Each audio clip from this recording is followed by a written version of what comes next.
Welcome to Kash cooking. எங்களுக்கு mid meal snacks நாங்கள் நார்மலாக இருக்கவங்க இதை ஜூஸாக குடித்தாலும் குடிக்கலாம். சுகர் பேஷண்ட்ஸ் இந்த மாதிரி கட் பண்ணி தான் சாப்பிட்ணும். சுகர் பேஷண்ட்ஸ் ஃப்ரூட்ஸ் சாப்பிடாமல் கொஞ்சம் கம்மி பண்ணி தான் சாப்பிட்ணும். இதில் இந்த பப்பாளி பழம் பீரியட்ஸ் பெயினை கண்ட்ரோல் பண்ணும். அது மட்டும் இல்லாமல் இது அதிகமான கலர்ஃபுல் ஃப்ரூட்ஸ் நம்ம எடுத்துக்கும் போது அதில் ஆன்டி ஆக்சிடென்ட்ஸ் நிறையா இருக்கும். அதே மாதிரி மாதுளம்பழம் ரொம்ப ரொம்ப நல்லது. ஆன்டி ஆக்சிடென்ட்ஸ் அதிகமான உள்ள ஒரு ஃப்ரூட்டு. இது சாப்பிடும்போது வயிறில் புண்ணு இருக்குது, வயிறு சம்மந்தப்பட்ட எந்த ஒரு தொந்தரவு இருந்தாலும் அதெல்லாம் உடனே இது சரி பண்ணும். அதனால் ரெகுலராக மாதுளம்பழம் கூட நீங்கள் எடுத்துக்கலாம். அதே மாதிரி வாழைப்பழம் நிறைய நல்ல குணங்கள் இருக்குது. பொட்டாசியம், மெக்னீஷியம், நிறைய ஹெல்த் பெனிஃபிட்ஸ் வாழைப்பழத்தில் இருக்குது.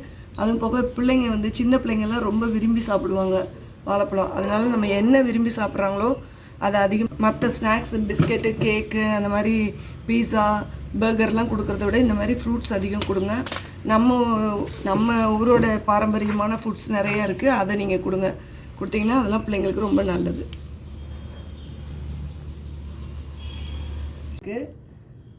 சாப்பிட்றதுக்கு முன்னாடி இப்போதான் ஸ்டார்ட் ஆகுது. இது மிட் மீல் ஸ்நாக்ஸு. சாப்பிட்றதுக்கு 1 ஹவருக்கு முன்னாடி நாங்கள் இந்த மாதிரி சாப்பிடுவோம். அப்போ தான் சாப்பாடு கம்மியாக சாப்பிடுவோம். அதுக்காக இந்த மாதிரி சாப்பிட்றது. மாதுளம்பழம், பப்பாளி பழம், வாழைப்பழம், ஒரு பேரிச்சம்பழம், ஒரு 4-5 ரைசின்ஸு, கருப்பு திராட்சை, ஒரு 4 பிஸ்தா.